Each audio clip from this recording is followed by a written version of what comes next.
Welcome to the deep dive. We sift through stacks of sources to give you the core insights. That's the mission.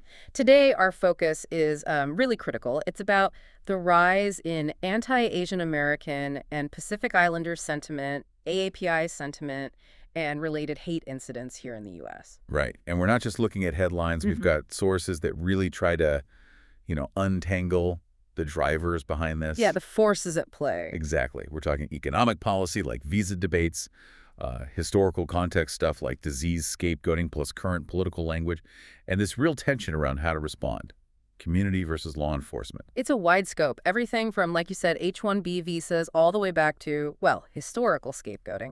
We really need to unpack the tensions, political, economic, cultural, that seem to keep sparking this issue. Agreed. So let's jump right in. Where does modern politics meet immigration policy? The H-1B visa program feels like a good place to start.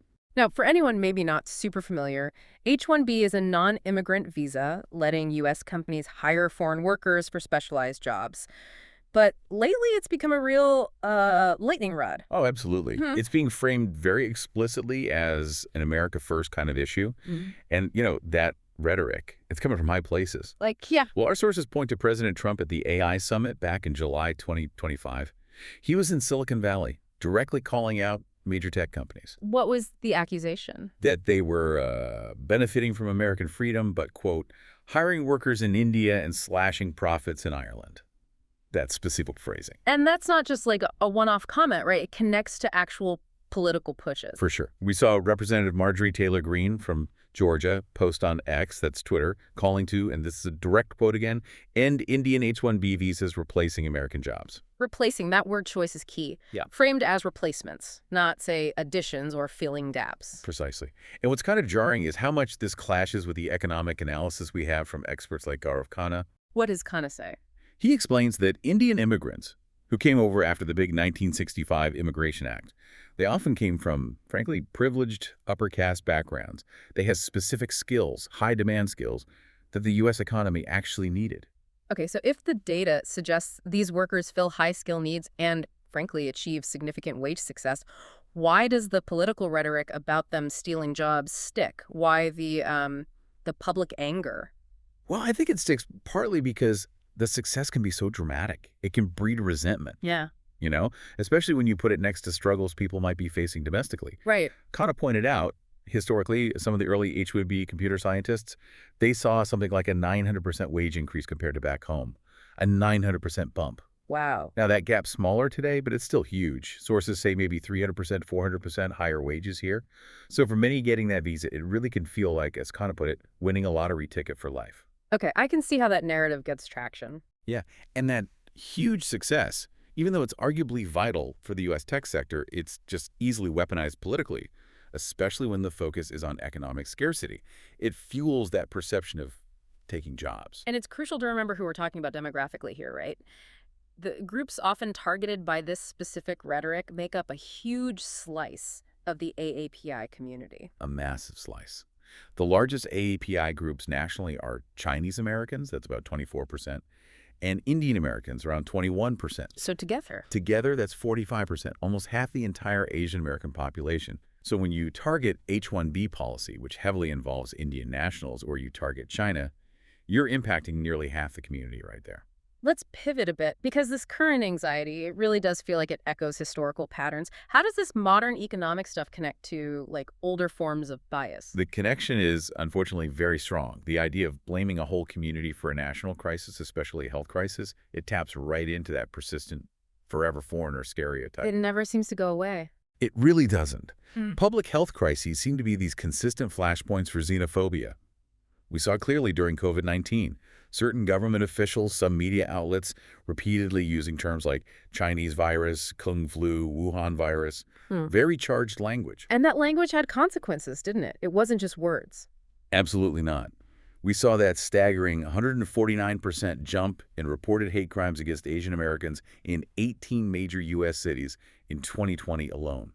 149%. That just shows how fast that kind of fear and, dehumanizing talk can spill over into actual violence. And it's almost a playbook. sadly, this linking of disease with foreign guilt. It's eerily similar to what happened over 100 years ago. You mean the 1900 bubonic plague? In San Francisco. Authorities reacted instantly after just one death. They didn't just implement health measures, they cordoned off the entire 15-block Chinese quarter. Quarantining thousands. 25,000 Chinese residents trapped inside, and they forcibly shut down all non-white businesses in the area. And the quarantine itself was discriminatory, right? It wasn't applied equally. Not at all. Chinese homes were systematically searched, ransacked, fumigated, but white residents, they were explicitly permitted to leave the zone.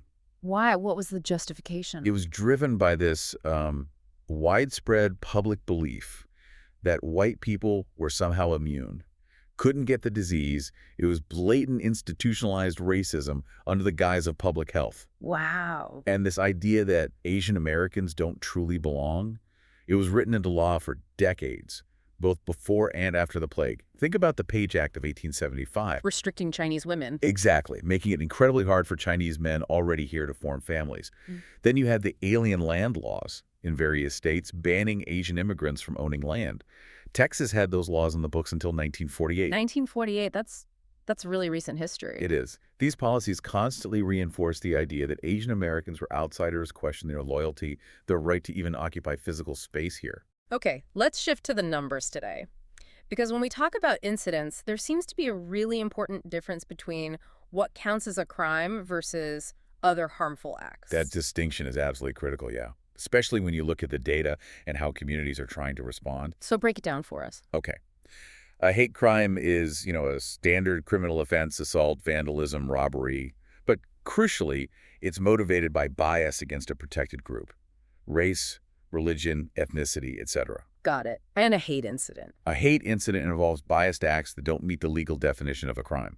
Think verbal abuse, name-calling being deliberately shunned, maybe racist insults online or in person. These are often the most frequent forms of discrimination people face day to day. And the data reflects that frequency. Overwhelmingly. The Stop AAPI Hate organization tracked over 11,000 anti-Asian incidents between March 2020 and December 2021. 11,000. Yeah. And the most striking thing, about 2/3 of those incidents were these non-criminal, but still deeply damaging hate incidents. 2/3. What kind specifically? Specifically, 66.9% were classified as purely verbal harassment. Just words, but incredibly hurtful and frightening words. Still, the physical violence, when it happens, can be horrific. We've seen some really high-profile, brutal cases. Absolutely. Like that attack at the Sam's Club in Midland, Texas, back in 2020. Tell us about that one. Jose Gomez III attacked a Burmese-American family. He apparently thought they were Chinese. He slashed a 6-year-old child across the face and ear with a knife. A 6-year-old? Yeah. While yelling, "Get out of America!" He got a 25-year federal sentence for a hate crime. And there was another awful case involving a postal worker. That was Joseph Santos Ileto, a Filipino-American postal worker murdered back in 1999. The killer, a white supremacist, confessed he targeted Ileto specifically because he looked Latino or Asian, and, adding another layer, because he was a federal employee. It shows the lethality when that bias escalates. But even with these terrible crimes making news, the sources say reporting overall is still incredibly low. That must make policy responses really difficult. It's a huge challenge. Estimates suggest only about 1 in 5 AAPI individuals who experience discrimination actually report it officially. 1 in 5? Why so low? Multiple reasons. A big one is fear. Fear of retaliation, fear of drawing unwanted attention. We read about that 90-year-old grandmother in Brooklyn who was set on fire. Horrifying. She was later found to be just too scared to tell anybody initially. That fear is powerful. And does the model minority stereotype play into this silence? Experts argue it absolutely does. That myth, the one that paints Asian Americans as universally successful, self-sufficient, needing no help. All right, the stereotype. It subtly discourages people from seeking formal help. It creates pressure not to reach out to institutions like the police or even mental health services, sort of a keep your head down and handle it yourself mentality. And then there's the practical stuff, like language. Huge practical issue. Language access. There needs to be much better compliance with Executive Order 13166. Remind us what that does. It mandates that any entity receiving federal funds, which includes local police departments, courts, victim services, must provide language assistance for people with limited English proficiency, or LEP. So if you can't report a crime in your own language or understand the forms, The system is essentially closed off to you. It fundamentally fails the most vulnerable victims. Okay, so we have economic scapegoating, deep historical bias, major reporting challenges. Where does this leave the policy debate? How should we respond? There seems to be a big split. A major division, yeah. Basically two main camps. What's the first view?